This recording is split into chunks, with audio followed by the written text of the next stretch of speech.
Salut les amis, comment allez-vous? Regardez l'endroit dans lequel je me trouve, c'est juste magnifique. Aujourd'hui, j'ai envie de vous parler du monde de la matrice. Ça m'inspire. J'ai écrit une partie, un paragraphe dans mon livre qui parle de la matrice énergétique dans laquelle on vit. Vous voyez tout ça? Cette réalité physique? Eh bien en fait, ce n'est que la matérialisation de quelque chose qui se passe à un niveau énergétique. Ça veut dire quoi? Ça veut dire que dans l'invisible, en fait, il y a des énergies qui bougent, qui vibrent. Et ces énergies-là, plus elles vibrent, et plus en fait elles créent de la matière. Donc tout ce qu'on voit ici, tout ce que vous voyez chez vous ici, ce n'est que le résultat en fait d'une équation quantique. Le résultat d'atomes, de molécules subatomiques qui bougent et qui vibrent et qui créent en fait l'effet de la matière. Vous me direz, waouh, elle est perchée. Mais en fait, non, elle n'est pas perchée. Je vous invite à vous documenter là-dessus. Et tout ça pour vous dire que nous sommes bien loin de savoir en fait de quoi notre réalité est faite. Notre réalité n'est que le résultat de quelque chose de bien plus grand que nous. De la source tout simplement en fait, qui est faite d'énergie. Et cette source qui est très très puissante en fait et qui est très intelligente, nous a tous créés. Elle a créé nos âmes, elle a créé la réalité dans laquelle on vit, elle a créé la Terre, elle a créé tout cet univers. Je ne sais pas si vous avez entendu parler du Code Sophia, qui est un livre qui vient de sortir il n'y a pas si longtemps que ça, qui a été traduit en français et qui explique très très bien en fait de quoi la source est faite.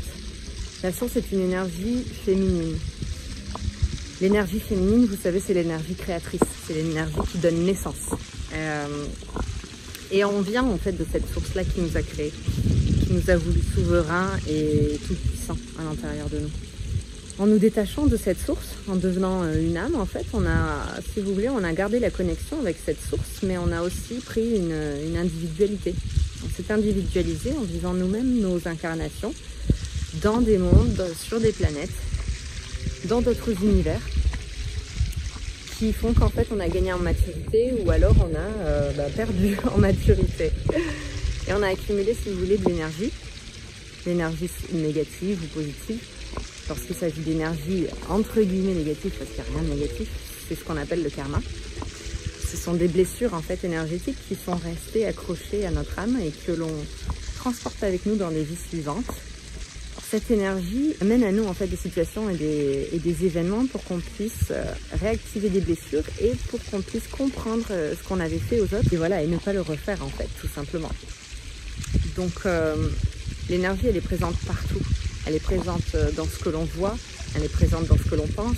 Nos pensées sont des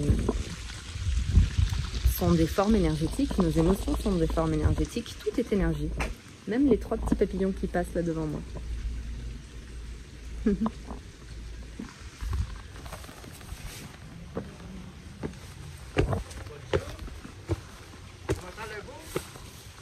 Bien. Hello. Hmm? Yeah, from France. Bien, merci. Bon, les gens m'ont saoulé. Donc pour ceux que ça intéresse, c'est vrai qu'il y a énormément d'ouvrages qui parlent de la physique quantique, qui parlent de comment on constitue notre réalité. Et c'est hyper intéressant de s'y intéresser parce que là on se rend compte qu'en effet on est bien plus petit que ce qu'on pense et qu'il y a vraiment bien plus grand que nous au-dessus de nos têtes. Alors il y a des gens ça les intéressera, il y en a d'autres ça les intéressera pas. Moi je suis une passionnée dans la vie. Donc ça m'intéresse, je veux comprendre. Je vous fais voyager un petit peu avec moi. Je suis dans les montagnes balinaises, c'est magnifique. J'ai trouvé un petit cottage pour la nuit. C'est juste superbe. Mais comment faire en fait pour vivre dans cette matrice, dans ce système physique qui, pour la majeure partie des gens, c'est vrai que c'est... on est un corps physique et puis c'est tout. Et quand on meurt dans une boîte et puis on s'enterre dans une boîte et il ne se passe plus rien. Alors qu'en fait non, c'est pas vrai. C'est pas vrai du tout.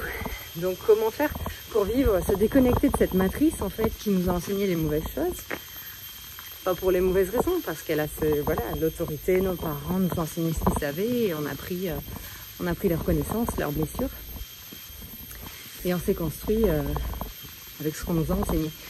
Mais une fois qu'on se rend compte que la réalité est bien différente et qu'en fait on peut vivre différemment, ça peut créer des dissonances entre notre réalité physique et ce qu'on perçoit à l'intérieur de nous. Donc moi, à travers ma propre vie, j'expérimente en fait ce qu'il est possible, voir comment on peut se déconditionner tout en restant intégré à la matrice, au système, à ces structures en fait,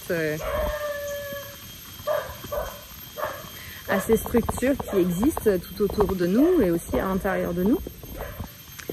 Parce que s'en déconnecter complètement, c'est pas forcément ce qu'on veut, mais par contre les adapter à notre manière d'être, à notre être intérieur, à ce que veut notre âme en fait dans cette vie-ci, ça c'est possible. Mais ça demande énormément de travail au quotidien.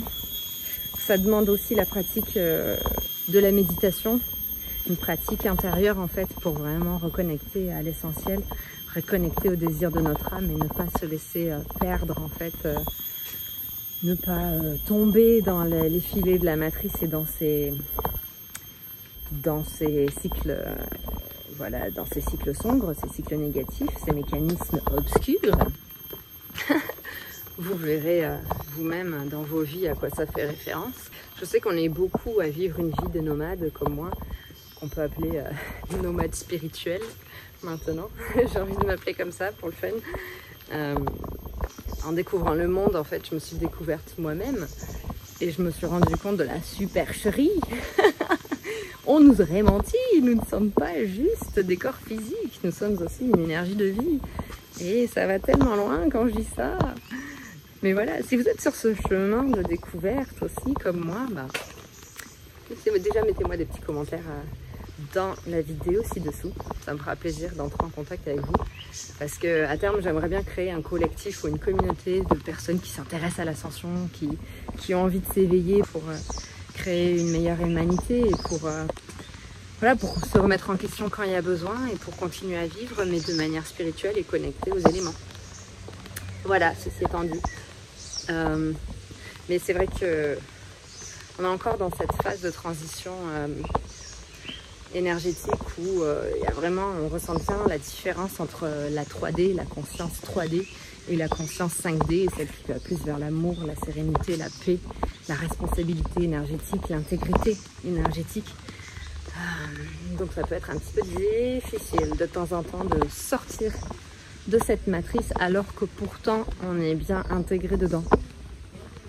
C'est à chacun de trouver le juste milieu, je dirais, de tester ce qui fonctionne pas, ce qui peut être amélioré, mais aussi de se mettre en contact en fait avec des personnes qui sont sur le même chemin, d'apprendre à développer son discernement, d'apprendre à bien méditer, à faire confiance à son intuition, à demander aussi de l'aide à la source, à l'intelligence infinie, lui demander de nous guider, s'asseoir, faire le vide vraiment à l'intérieur et lui demander de nous guider vers la prochaine étape de notre vie. Et pour vraiment se connecter aux parties essentielles en fait de soi. Ah bah dis donc, les gens ils sont vraiment hyper culottés. Quand ils voient quelqu'un qui parle, ils ont besoin de venir voir. Voilà. Sur ce les amis, c'était une petite vidéo sur la matrice. Je vous ai pas tout expliqué, mais j'ai juste partagé mes ressentis, mes questionnements en me baladant dans ce très beau jardin. Voilà. Je vous embrasse fort et je vous dis à bientôt pour une prochaine vidéo.